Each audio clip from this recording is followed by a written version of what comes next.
so overwhelmed with not being able to see well and not being able to see what I was trying to get that I literally had to go and get a Kleenex box and open it to use to wipe off my face. And keep in mind, this is like, we're in a pandemic, so I got a mask on. I'm like, my face is dripping everywhere. It was not cute. It was gross. Hi everyone, what's up? Hope all is well. My name is Danielle. I talk about health. I have an autoimmune condition called sarcoidosis. I talk about entrepreneurship. I have a toy brand called Zuri & Dre. And I also talk about my locks. And this is my second set and it's going on 2.5, 3 years? Yeah, so today we're actually talking about health and I'm talking about part 2 of my cataract experience. I am now 31 years old, but I experienced cataract and had 2 cataract surgeries separately at the age of 30, right before I turned 31. I'm actually turning 32 this year. So let's get into it. So in my first video, I kind of explained an overall detail about what happened, essentially just to break it down. If you haven't seen my first one, you definitely should go check it out. But just to break it down, I have an autoimmune condition called sarcoidosis, which is essentially inflammation within your body. For me specifically, it affects my eyes and my skin. So if you've seen my other video about my tattoos and all that kind of stuff, that's how it affected me personally. And so I've been taking drops to help with the uveitis in my eyes due to the sarcoidosis. And from the get-go, when I first started taking the drops, my doctor told me this could help develop cataract sooner than later. Just didn't know it'd be this soon, but I always knew from the jump. So it's that weird situation that you're in, that the drops help with what's happening, but it could also cause an issue, which is cataract. This video is essentially just me talking about the experience of the actual cataract surgery itself. So leading up to the surgery itself, and then after the surgery. So we're gonna start with leading up with the surgery.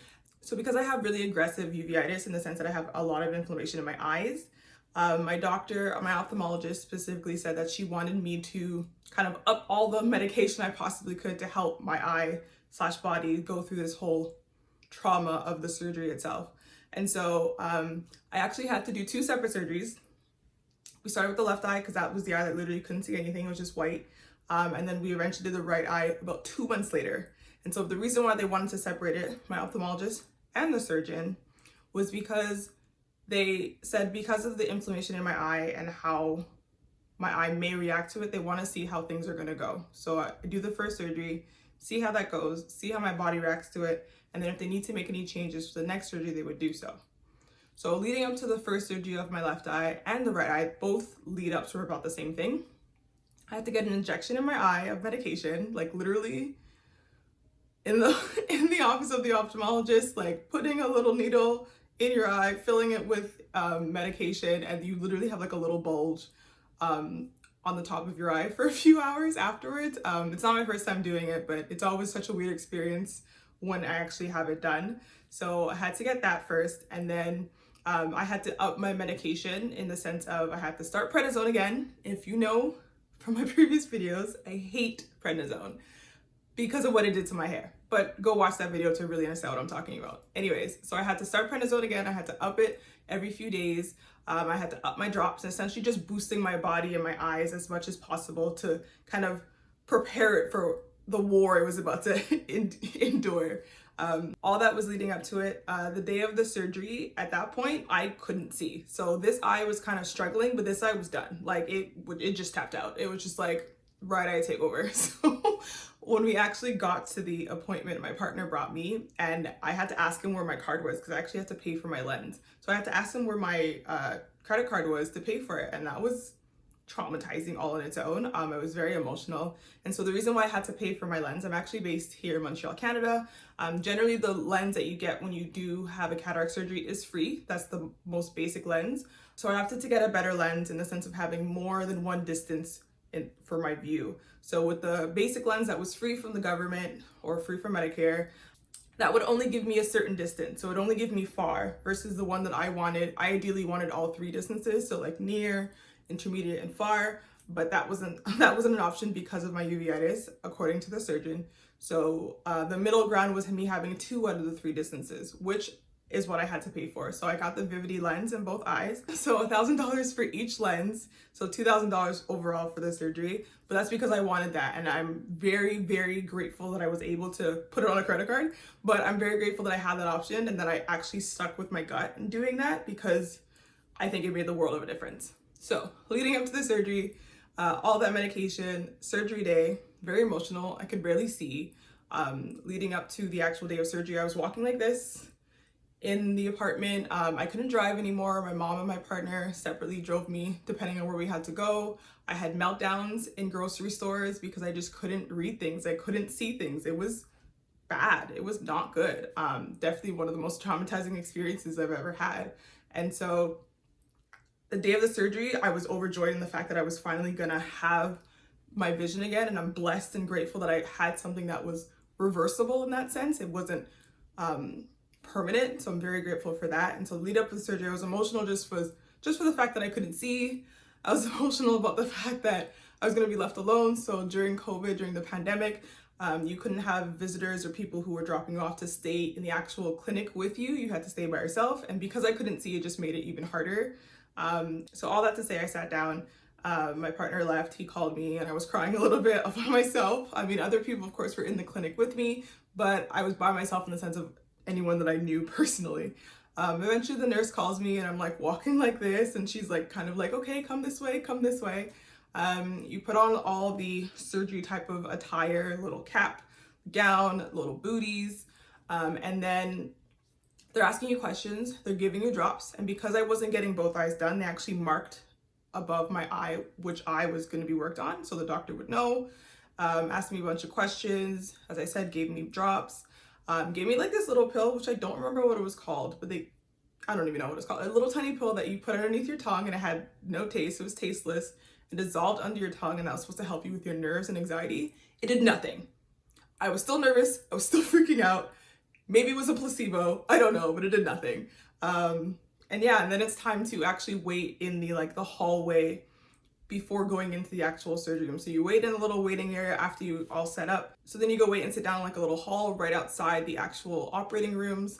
And of course, this is just based off of my experience, me here in Montreal. Of course, everyone's gonna have different experiences, but I wanted to share this to kind of maybe help someone understand what they're possibly gonna be going through. And so sitting in the hallway, and by the way, the only reason why I know any of this is because when I had my second surgery, one eye could see. So I could actually see what was going on. But when I was sitting for the first time, for the first surgery, I had no idea what was happening. And so waiting in the little hallway, and during the second surgery, I actually had my phone with me in my leggings. So my leggings have pockets, and I had my phone with me.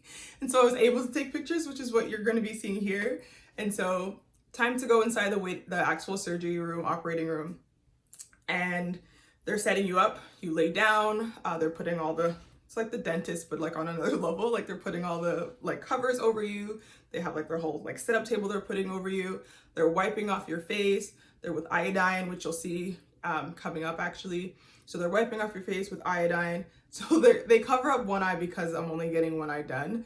So they have like the sheet that goes over that has like a hole, and it's really sticky, and it like kind of holds your eyelids in place.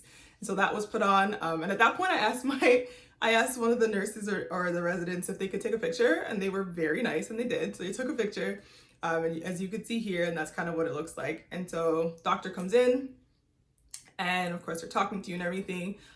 For me specifically, my eye lens itself just liquefied. It was that bad. It wasn't a solid piece that they could just plop out and replace with a new one. It was liquefied. So he had to like vacuum out in the little sack that the lens is in to take out all the liquefied natural lens that I had.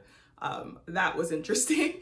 And so it wasn't painful, zero pain, but there was actually discomfort, and discomfort in the sense that during the surgery, you have to keep your eye or eyes open 100%. So like the doctor's working on you, and just like covering your face or coming at your face, like you automatically flinch and your eyelids automatically try to close.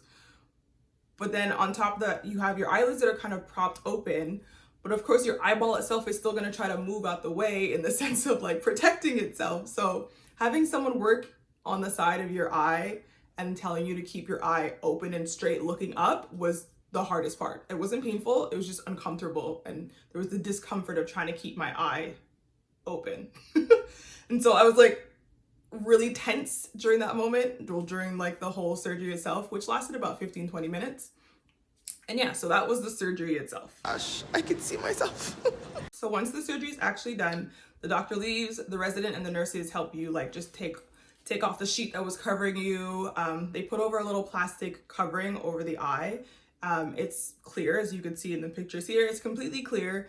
It has holes for like air to go through and breathe, and essentially that's just to protect your eye until you get home. And you're also supposed to put it on when you're taking a nap or if you're sleeping, because it's a protector. So just in case you're rubbing your eyes or moving around while you're sleeping, you obviously don't want to touch the thing that just had surgery. So once you leave the actual operating room, you go see a nurse again, and you're sitting down taking off all your surgery gear. They ask you how you're feeling, then they tell you all your post-op information, which I still have because I keep everything. So they tell you all your post-op information, and essentially just the gist of it is you can take your eye patch off after 4 hours. And again, this is all specifically based off of my personal situation, but it's like all written out here. So you take your patch off after 4 hours. You have to make sure that you wear it when you go to bed. You have to make sure you're wearing your sunglasses and everything. I have to start the drops. Well, I had to start the drops after 4 hours. Don't rub or irritate your eye. Wear sunglasses outdoors. I actually have to wear sunglasses indoors as well because it was just so bright. Only for like the first day or two, if I remember correctly. When you're showering, you can't get water in your eye. So that was interesting. And these like do's and don'ts are based off of 2 weeks after, up to 2 weeks after your surgery. So you're doing this for like 2 weeks, 14 days. So anytime you shower, you can't get water in your eye. So I was doing a lot of this when I was in the shower, and a lot of like backing the shower head and stuff like that. And then when it came to wiping and washing my face, I had to use my washcloth, make sure it wasn't too wet, and just like wipe down and everything. So it was different. It was weird. That was probably one of the most annoying things. Another thing is, if you had any pain, take Tylenol. No makeup. I don't wear makeup anyways. Your glasses should be changed in the weeks that follow your surgery. I don't wear glasses, so I didn't have to do that. But they did suggest if I wanted to be able to read better close up to get glasses. But I'm not gonna lie, then compared to now, my eyesight is a lot better. But we'll get into that afterwards. I could read, I could watch TV, I can go on my phone, but for the first few days after the surgery, it was still kind of awkward and hard to do that. Not to lift any objects more than 10 pounds for a month. Avoid bending down. So avoid bending down your head with all your body weight. So bending down, you couldn't do this. You had to bend down like this, which was an experience and awkward and annoying. And then I also had to go to a doctor's appointment the following day, where a resident just like looked at my eyes to make sure everything went well and everything is going well after the surgery. So after the surgery, I'm waiting for my mom, and she was the one who picked me up, and like I called my partner, and I was like emotional because like I could see. Yes, one eye couldn't see, but I went from no vision in one eye to vision. And yes, it was blurry, and like my eye was like adjusting literally within seconds. But as soon as the lens was put in while I was still on the operating table, I could see. It was blurry, but I could see. So it was literally instant. Even after the liquefied lens was taken out, I could actually see better than when I had the liquid in my eye. And then when they put the lens in, of course, I could see a lot better. So since I only had one eye done and the other eye I couldn't see, I had vertigo on a whole other level. I had vertigo before the surgeries because of like the imbalance of my eyes, but it was just so hard to function after the surgery. Of course, with my do's and my don'ts, but just me still trying to like get back to normal a little bit. I'm a graphic designer. I'm on the computer all the time. I couldn't drive. I tried to, and it was a little hard because my depth perception was off. One eye could see, one eye couldn't. I had vertigo. So I still had to ask my partner, my mom, to drop me places. And it was like, I would be pouring water in a water bottle, like even if the mouth was this big, and I think I'm pouring in it, but I'm like either behind it or in front of it. So it was still a process to kind of go through for 2 months after. I'm grateful that they waited, in the sense that I would have rather waited those 2 months than have something bad happen and have it affect me for the rest of my life. Because in the grand scheme of things, 2 months compared to the rest of my life is nothing. But in those 2 months, it was hard. It was not easy. I wore an eye patch to help keep one eye closed and one eye open, so I wasn't dealing with as much vertigo. But I mean, I took a lot of naps. I did a lot of nothingness during that time too. It was not fun, but at least one eye could see. And so up to those 2 weeks I was doing all that, I was taking the medication, and then I had to eventually wean down. I was doing the drops, I was seeing the doctors, everything went well. And that's kind of the gist of it. It was a thing. I can laugh about it now, but I had a lot of emotional moments. I had a lot of moments of crying, of just like not wanting to do anything, because I really literally couldn't do very much. I'm forever grateful. I'm forever thankful to my doctors, to the fact that I said something, because when it first started, I didn't know that I was having cataract. I just knew that my eyes were blurry, but like there's so many times where you feel something, you're just like, oh, it's whatever. But I'm so grateful that I stuck to my intuition and said something about it, because then when I said something, I was already at a doctor's appointment, and then they checked, and then they were able to say like, yeah, you have cataract. If I would have said nothing and then kept going, and then maybe seeing it a week or two later, who knows what would have happened? Who knows if it would have been harder to fix or harder to take out all that liquefied stuff. Because the surgeon did say that the right eye was a little harder to do than the left, but still overall everything went well. So overall, my vision. So how is my vision after everything? After the first lens went in, I could see. Second lens went in, I could see. Things were still blurry a little bit, but I could see. I was having to hold my phone far away from me, because keep in mind, the lens is technically based off of like arm's length distance and far away. It wasn't necessarily meant for reading close up. So reading close up, everything was super blurry.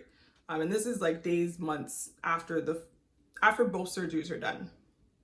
But now I can say, almost like more than 6 months later, my vision is better than it was 2-3 months ago, which is crazy to think of.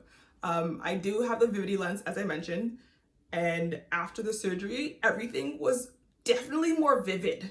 It's called Vivity, but it's obviously basing it off of the word vivid. Everything was more vivid. Greens were greener, blacks were blacker, like colors were like pow. Now they've kind of settled down and they seem normal. There's not as pow in your face as much anymore, but whoa, that was an experience. So yeah, that's my cataract experience. It was an ordeal. It was a journey.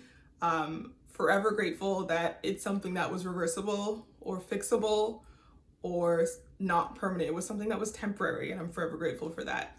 So yeah, 2 surgeries, all I was 30. My last surgery was in June, which was actually a week before my 31st birthday. So that was interesting. And it was, wow, that's the best way to describe it. Wow, scary, traumatizing.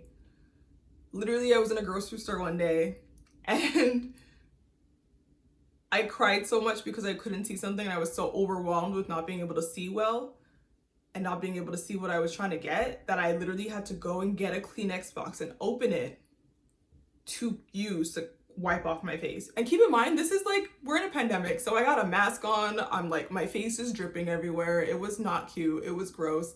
My partner had to like come and save me. Essentially, it was not fun.